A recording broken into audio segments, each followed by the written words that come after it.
to fix Discord picking up game audios.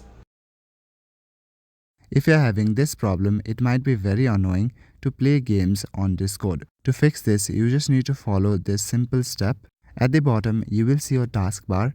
Click on the search button. Now type in Realtek Audio.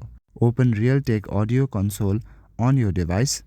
Now here on the right section, you will see two options, playback devices and recording devices.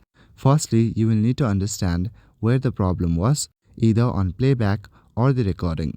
And according to that, you can adjust the volume. Once you have done that, then your problem should be solved.